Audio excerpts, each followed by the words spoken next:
Hello everybody, it is Ebontis, and we're going to be talking about Diablo 4 Vessel of Hatred today, and basically everything that will help you out with kind of a day one experience, but basically early to mid-game tips. This is not an in-game video, that would come later.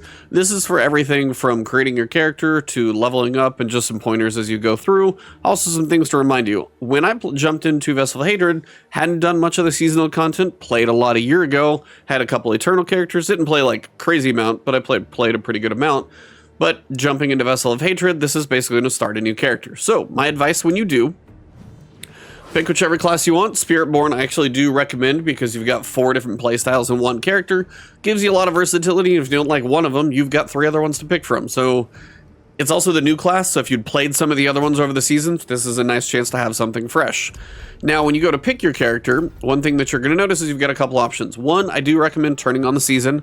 Your character after the season will go to the Eternal Realm anyway, so you don't really lose anything. The other thing is your campaign state. Now, if you are brand new to everything, you are going to have to play the original campaign. But if you had played the original campaign any time in the past year plus, whatever it is, just jump straight into the Vessel of Hatred campaign. I went through all, like, I got to level 60, did almost everything in the preview, and I was level 54 or 55 when I finished the Vessel of Hatred campaign by doing some of the side stuff, getting my Mercenaries, but the campaign actually gives you a ton of experience, which we'll talk about a little bit later, but just jump into the Vessel of Hatred campaign, all brand new stuff, don't even have to play the old stuff, it's kind of great. So go this way, make sure you do seasonal and make your new character. Check out the Spiritborn, I do actually recommend it though, quite fun. Now, they did a lot of cool quality of life things. Things like your gems are all stored in like fragments, and then as you get enough fragments, you can craft gems from those fragments. A lot of your currencies are stored right in here. When you've got consumables, they've got the Nightmare Dungeons basically figured out, your socketables. We'll talk about Rune Words a little bit later. Just a lot of quality of life stuff in here so far that I've really appreciated. But the first one is actually right here, your difficulty. Now, Torment, you're going to have to get up to level 60, and you're going to have to beat the Pit of the Artificer at tier 20, so you're just gonna have to do that however you get there. And you'll notice when you go from like normal to torment, it is a massive jump, and everything in between is gonna kind of help get you ready. But I do recommend when you go through the story, do it on normal, because you'll notice hard, expert, they only give you monster kills, giving you more experience and more gold. But in the grand scheme of things, when you go through the actual campaign for, say, Vessel of Hatred, you get so much experience from just doing the quests. I would finish a quest step, like a major quest step or whatever. I would get like 2 levels worth of experience, and all of a sudden I've got 2 more skill points. You get so much from just doing the story and the quests. That's what I recommend. Do this main campaign, do some side quests. We'll talk about the Mercenaries, but you want to unlock those. And you're going to be mid-50s, and you're not going to have to do that much more besides probably finish up exploring the lower new region. And you're going to be at the level cap, which is now 60. So go through it on normal to blast through the campaign and get all of that experience quickly. Then you can go mess with all the other stuff. There's not much of a benefit in doing the campaign on like hard or expert. It's just going to make the campaign go slower, and therefore the campaign experience chunks come at you a little bit slower. So my recommendation, do it on normal. It's not going to be that difficult. Experience the story, then go into your in-game grinding and all that type of stuff. Next thing is you're going to want to come right where I am. There's probably going to be a little purple quest or something right over here, literally midway point in Kyovashan to the left and then right up here. And you're going to notice there's a dog probably standing right about here. Now this is my pet that I've actually like activated, but you want to, for one, talk to the dog. So you've kind of got it unlocked if that's your only pet. If you did a pre-order bonus, you might have some others, so it's really up to you. And then you just want to come in here to your wardrobe and you want to go to pets and pick one. So the snow leopard might come with Vessel of Hatred. This one is, you know, going to be Vessel of Hatred themed on the backpack. You've got a couple options in here, but I do recommend picking one up because they'll run around, pick up loot for you. Just makes your life a little easier. They don't do anything but help, so you may as well get one. And I think there's one in there for just about everybody. So you may as well get that done straight away. Hey everybody, I do want to thank the sponsor of this video, and it's Extra Wallets. Now, I've been using this one for easily a few months now, I think, and it's been great. So you got a little cash strap here in front, you got a little couple of pockets on this little fold over, and you've got one in the back, and it's still got their best feature is this little button.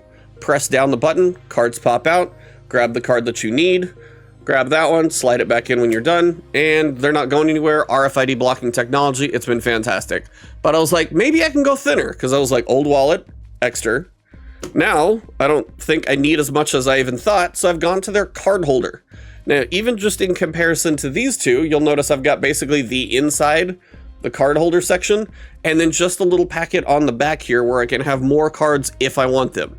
Now, same thing, you've got RFID blocking technology. This is their special edition smiley card holder. I actually kind of love it. Gives you a little smiles when you look down at your wallet. And calf strap on the front with this like really firm rubber strap on the outside. And my favorite feature is right here. See that little black part underneath in the little card expansion slot?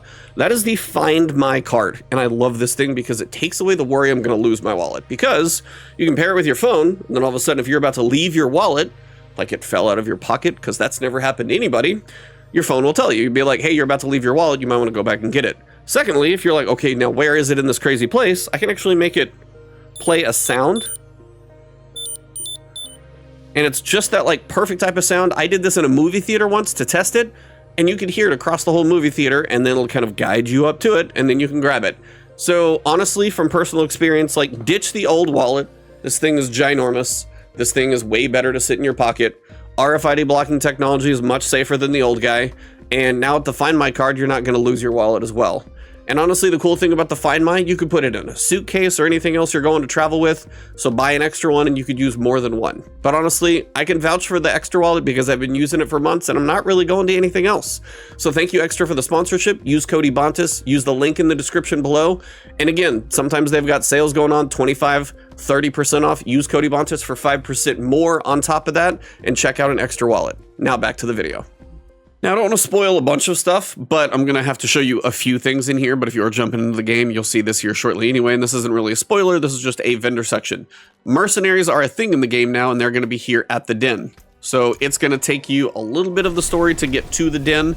But I will tell you, as soon as you get here and you can hire a mercenary, do it straight away. And then what's going to happen is you're going to be able to go around this little small little social space, and you're going to be able to interact with some objects where these other ones are at, and they're going to initiate some other quests for you. My recommendation, at a minimum, make sure as soon as you can hire here, he's the first guy you talk to, part of the story, hire him. As soon as you can, no reason not to get your rapport started with one of your mercenaries. And then I recommend going out to the rest of the map, which if I can get there, that'd be nice. But if you can get out to the rest of the map, you want to get out and do the other.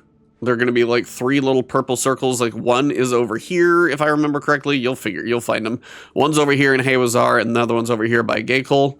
And when you go through each of those, you're going to unlock the other 3 mercenaries. Now, why do I say unlock them as soon as possible? Like, truly, take a break from the campaign, knock them out. Then, what you can do is hire them. Now, you're going to have a main mercenary who's going to be with you all the time, kind of like he is, as you saw me running around the city. He is with me all the time, truly. He's got a skill tree.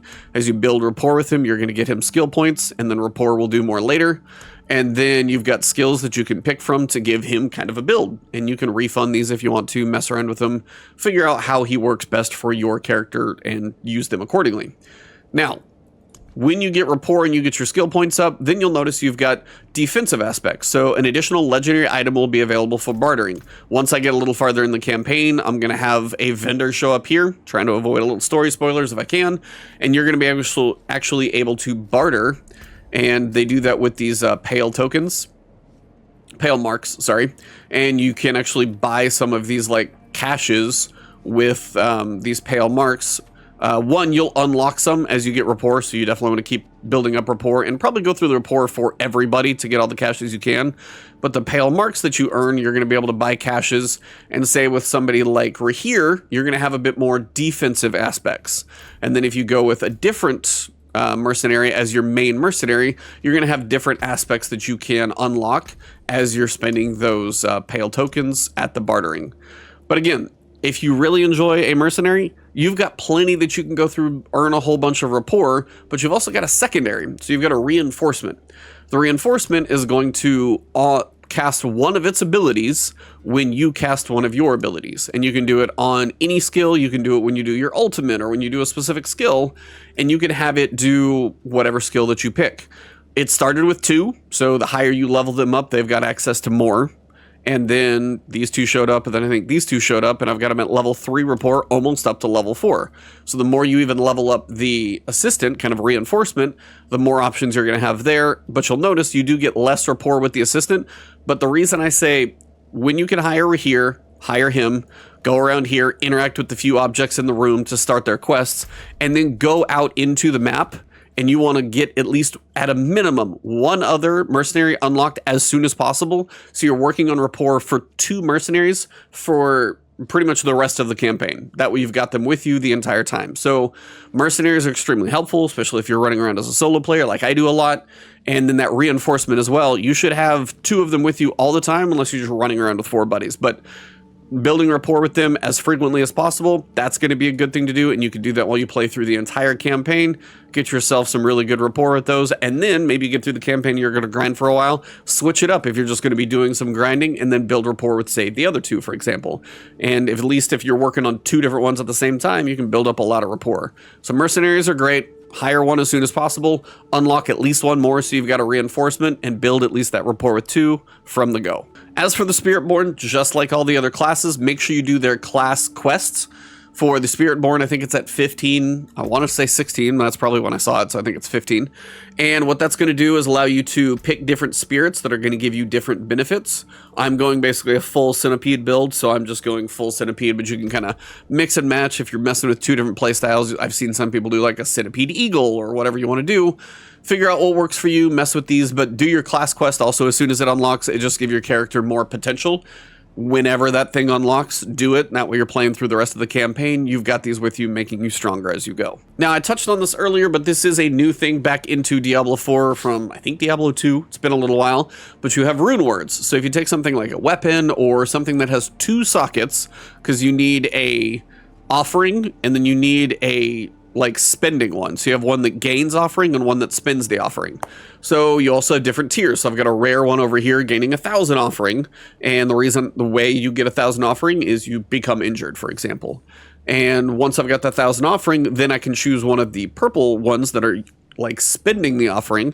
And you can see here that literally every second spends 5 offering. It's going to take a while to go through 1,000. And I could get 1 primary resource, which for me is vigor, so I can do some of my abilities. I could make it to where I invoke the Spiritborn's Pestilent Swarm, dealing damage to enemies, doing that one. And that would be once every second, it seems. And it is 100 offering. So potentially if I did get injured, this thing would kick in pretty well. So it's the idea that you have these kind of mix and match combos. Cast a skill after moving. I'm going to be doing that basically all the time. So, 25 offering, cast a bunch of skills while you're moving, all of those. You can build that at 1 up pretty quickly. And then I could go over here, and you'll notice for 100 offering, I could actually cast the Rogue's stun grenades. I'm not a rogue, but you actually have the ability to equip this and use different stuff that you wouldn't have access to with these Rune Words. So you can really make some interesting stuff happen with these Rune Words. So, and you're going to get higher rarities of them as well that are going to be much more potent, but tinker with them early on. If I use a potion, I get 200 offering, and then all of a sudden, I can be over here where I'm gaining critical strike damage up to 25%, or I can invoke a necromancer's thing kind of out of nowhere, or an earthquake. If I use a potion, I get, 200 offering, and then I'm going to use, like, Earthquake twice within 2 seconds, blow through that a little bit, and if I'm using a potion, maybe I need a little help, Earthquake coming in for the win. Mess with these, tinker with them a lot. They're going to take a 2-socket thing, wherever you get those, but experiment with them as you level up. You're going to thank yourself because there are some fun combos, and they're only going to get more spicy the higher up you go. So these are back. They're socketable. You need basically 1 to build up offering and the 1 to spend the offering, and have some fun with them. They're pretty cool. Next thing you want to do is make sure when you log in, also go to Zarbinzet. And this is where you're going to get the seasonal quest started. So when you go to Zarbinzet, he's sitting right next to almost the waypoint straight away. And you just basically need to talk to him. Going to tell you a little bit about the seasonal stuff. And he's also where you're going to kind of check on your reputation. So it's this guy right here, Crusader Daemond. And you can talk to him about the seasonal stuff of what's going on, and you can see you can actually start building up your reputation. So this is the main thing. If you're running around in the world, battling the realm walkers, going into the seething realms, getting the seething opals, that's all of the seasonal stuff. So you battle the realm walkers, go into the seething realms, and then you can get the seething opals and use those for different effects. And you're going to be able to go through and earn all of these as you progress through the seasonal stuff. some pretty cool things in here to say the least, but you've got a ancestral unique reputational cast. Spend some time playing, you can get some pretty good stuff. So this is, you just want to make sure you initiate it. So as you go out and you look for the Realm Walker, which is here where Hatred Rising is, and then you would have to find the Realm Walker wherever he's roaming around the zone.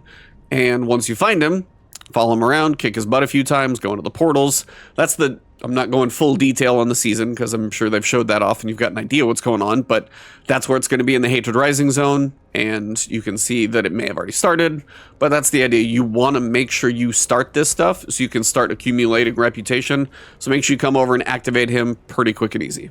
Also, don't sleep on your elixirs. Don't forget about them. I do it all the time, and I'm like, oh, could I have one on? 5% experience gain, it's going to last for 30 minutes. If you know you've got a decent play session ahead of you, pop a couple of these and just experiment, mess around, but you're getting that 5% more experience. That's going to be a good thing. Also, when you do these seasonal objectives, you're going to get the Opals. Those are going to be up to like 15% experience. So you're going to be able to get a decent experience boost if you're messing around with like, hey, I'll do a seasonal thing every so often, get some of those Opals and do that stuff and start building up the seasonal currency if you want to break up the campaign a little bit. But also make sure try to have one of these potions up frequently. That way you've got experience all the time. If you run around and you pick up herbs and all that stuff and you come down here to, I'm going to say apothecary, but I've probably got it wrong, alchemist, and you want to craft some elixirs, find the one that you can make a bunch of. So I've got precision or advantage. These are all really easy to do.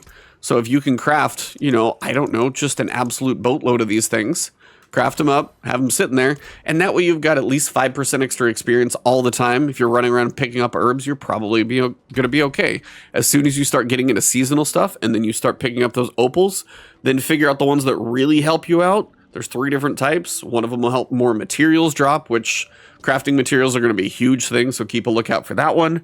But also more experience the whole time, and as you're leveling up and doing all these different things and hell tides and nightmare dungeons and all of that stuff, more experience the whole time the better, so you can unlock all of your potential character. When it comes to your character, by the way, as I said, I probably briefly mentioned it, the character cap is 60 for your level. So when you get up to 60, then you're moving over to the Paragon board. If you had a previous Eternal Realm character that was like level 99, they adjusted accordingly. So you're back down to 60, but you've got Paragon points for it. Don't worry about that.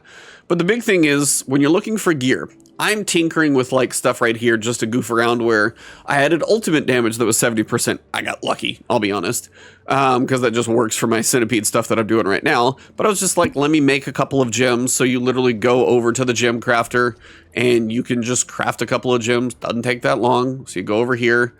And now if you're going to craft gems, notice you just have like, so if I want to craft them, I've got 220 fragments, and then you can craft the chipped one, but if I want to make this one, it's going to take 100 fragments. So you're just going to be eating fragments. You can see them all stored here. This is just some of the quality of life stuff they've done. Makes a lot of stuff better that way. So those are just things I was messing around with mostly. But the big thing is item power, you want to look for 750. If you see something at 750, you have hit the level 60 item gear. And now, if something is 750, it's worth investing in. It's worth upgrading in. Because to go above that, you're going to have to get an ancestral item at 800. And that's going to be from Torment and other places. So it's going to take you a little while. But don't mess with, like, upgrading. Don't go to the occultist and come over here and spend currency on, like, enchanting an item. You're like, well, I have these boots, but, you know, maybe I don't love that these gauntlets have 19% critical strike on them. I could spend a little bit of currency. It's not that much, but you're probably going to play through the quest a couple times, find a new item, and this one's really low power level, so bad example. But even this one at like 460, pretty high for what I'm working with right now, but I know I'm going to go through the campaign and get stuff that's way better. As you level up in these last like 10 to 15 levels, this power level jumps massively. So really save the upgrades, the gear tinkering, the socketing. You'll be fine until you get to the end game stuff. Then when you hit 60, start having your fun tinkering, really working on your build. Another thing is, do not forget, and it's something we probably all have done at some point, don't forget about the Purveyor of Curiosities. I was going through and I was like, okay, what am I missing here? This is the only thing that has not dropped at Legendary for me in 42 levels. I have not had Legendary pants in 42 levels. I kid you not. So, came in here, I had some opals, just from doing different, like, random dungeons or random event I walked by or a cellar or wherever you go. And I was like, okay, so I'll buy a pair of pants. Also, get a few Whispering Keys just because it's good to have a few of those on you. I literally bought a pair of pants, and it's these First time straight out of the gate. And I just had to show this to you guys. I'm not kidding. I literally did one pair of pants and it was unique. Pair of pants, that one, pair of pants, and I got another one. Okay, well, I did not expect to get two of them. So, for example, all I can say is these things, don't forget that you have them. Don't hit your max without spending them. You can get some really, really good stuff in here. It's kind of insane how good some of these things are going to be. And it looks like this one's actually better than this one because I got a higher roll damn near across the board. So I'm going to go ahead and equip that one. And we're working with unique now. So we're good. Don't forget about your Opals. They're very worth spending. Same thing also, I'm almost to it, but I'm not quite there. Tree of Whispers. I need 2 more Grim Favors. You might wait to cash these in until you're done with the campaign and closer to that high gear score, so you can get a good drop from it. But if you're leveling up and you got some gaps, and that's what I was going to say, like, if you're doing enough random running around, and you've got, like, Hell Tides that you're going to do, and you're going to spend some time getting some of that currency anyway, and you're like, all right, well, Tree of Whispers is now full. So I should probably cash these in because I'm going to run around and not quite at level cap. Cash it in, you'll be fine. You'll unlock some legendary aspects, no big deal. But also, like, if you're going to, like, even if you're mid-level and you're about to max out on Opals just from doing random stuff, spend them, get them, and unlock the stuff that you'll be working towards as you go. So don't forget about those. Tree of Whispers the same way. They've made a lot of loot really, really, really generous in this game. So when I say that you can actually get some damn good stuff, I'm level 42 and I'm 2 uniques and all legendaries. The gear is a lot of fun now. You can have some fun and you feel pretty powerful. So if you're worried about, oh, it's going to be a bit of a grind, having fun at this point, it's a blast. Another completely random thing, by the way, you can set a town portal to be a favorite. So maybe you're like, I like Saragar because it has everything. It has the Pit of the Artificer. At some point I'll need to go there. It has a lot of everything. You can actually make it a favorite. So for me, it's just right click. And then you'll notice if you come back to your town portal, it'll always teleport me there, no matter what. So it's not going to take me to like closest one or anything random. If you always want to go back to the same place, cool. If you want to go back to the den, maybe you're like, all right, I'm doing a lot of mercenary stuff right now. Let me go back here, have it go there if you want to hang down here. Make your favorite wherever you want, wherever you're comfortable. They actually kind of redid some of the cities so they're a little easier to run around and be organized. So definitely just figure out which one works for you. Set a favorite though, get comfortable, and you'll always go back there and make your life easier where you're like, I know exactly where to click to run to my stash and all that stuff. Just set a favorite, you'll like it. So as for the season, depending on if you've got the premium pass or if you've got the free pass, either way, as you're working through the free pass, you're going to get up to a point where you get Smoldering Ashes. Don't forget about these things if you haven't been playing in a little while because they're something you don't want to forget about. So giving yourself a boost to experience, giving yourself to a boost to the seasonal reputation, boost the chance of receiving a second item when working with the purveyor of curiosities. And you can spend some gold to like turn these down and turn them back up a little bit once you have more of these and you've played for a while. So if you're worth spending, like if you find it okay to spend the gold, you can move some of these around, probably not all the time. But again, XP for kills for a while, that's going to be multiplicative. That's a really good one. The rate you earn reputation as well over for the seasonal stuff, also going to be worth doing. So, I mean, but your XP first, start it right here in the Urn of Aggression and get that XP up as fast as you can. So outside of seasonal blessings, which I'm almost there, but not quite to this one, seasonal journey. Don't forget about this stuff. So one of those things where you can actually see where you're going to get some chapter rewards. I'm not at chapter 2 yet because I need to do a few more things. I've actually done quite a few just by running around, but I need to do a dungeon on map. I need to go speak with Zarbanet and increase your standing to rank 1. So I probably just need to do one seasonal thing. Open a tortured gift in Helltide. I've really been like story focused, and then Slay mentioned by the Realm Walker. So go do some seasonal things, and you can get a few caches that are going to give you a little bit of a boost as you level up with like keys and gems and fragments and all that type of stuff that you're going to need. So occasionally check your seasonal journey, and if you're like, okay, maybe I want to break from the story for a little bit, let me go do a dungeon, let me go do a Helltide, let me do a seasonal thing. And then next thing you know, you're now working on chapter 2, which, you know, that stuff you may as well at least progress through as quickly as you can. So don't forget about the seasonal journey. There's stuff in there to do. And occasionally you might need to intentionally go knock 1 or 2 of them out so you can get to the next chapter. So don't forget about the seasonal page, both the blessings, as soon as you get one unlocked, spend it or get that XP, and the seasonal journey as well. As for story and in-game, that's not what this video is going to get into. Not here to ruin any fun for you guys. When you are looking for the tenet of the Akkarats, these are going to be like your altars of Lilith. The thing about This one, though, for Nahantu, they're not going to specifically do anything that's going to mess with too much stuff for you. So they're not really like a required thing to run around and get like Altars of Lilith. It's not going to function in the same way. But you're still going to be able to get some reputation, get some potion capacities. You work through some of this stuff. So once you get done with the campaign, I do recommend exploring Nahantu, trying to check a few of these boxes. You don't need to go like, 100 out of 100. But if you're really going to explore some of the side quests as you go through most of the lower zone anyway to try and level up to level cap as it is, do the strongholds, find the waypoints, which most of those are naturally going to get there. Couple of side dungeons as you run by, and just you'll discover a lot of areas. So some of this is just going to be natural, but strongholds, are usually worth a nice chunk. Get a few of these knocked out and you'll probably be happy. But don't forget about just knock out that lower region. And again, it is a seasonal character, so you're going to have to go do some other things like waypoints and side quests and stuff like that, but knock out the new stuff first. Have fun in the new territory. When you've fully exhausted this one, then go mess around with the other stuff up top. So without messing with too much story stuff, which so far I think I've avoided fairly well, I can tell you guys I gave this an 8 out of 10, so I had a good enjoyment factor for the campaign, the play, and the loot. And honestly, depending on if you just play through the campaign, you level up to about 60, you kind of try and get an in-game build going on. How far you take your character is up to you, but I will tell you the way loot drops, the way I'm getting legendaries, the way they made some nice quality of life choices. I've got a couple of uniques and I'm not even in the mid-40s yet. You really get to have some fun builds and you get to experiment. You can do a full respec right now. If I wanted to do everything, it's 44,000 gold. You get so much gold so quickly. If you just hate your build, guess what? All you got to do, refund everything and try a completely different playstyle, see what builds are working online, and I'm sure people are going to make build guides that are really, really good for you. But have a little fun with the Spiritborn. I gotta say, I've enjoyed most of it so far, and I think most of them are viable. I'm just biased to the Centipede because that's what I've been playing so far. And I think for just like leveling up before you get to a true like build, it is actually really good because the poison spreading and then doing damage to everything that's poisoned, and then putting the toxic tin on you that spreads poisoned, and then doing the fear effect so things run away from you. And then the Devour, it's got to be my favorite ultimate so far. This thing is a blast to use. The Gorilla's cool, the Eagle's not bad, the Jaguar is kind of awesome looking, but I would say the Centipede just for like its overall like big area of effect, and it lasts for 15 seconds. So, and it will follow you. Like if I run into another room of a dungeon, it will go underground and pop up again.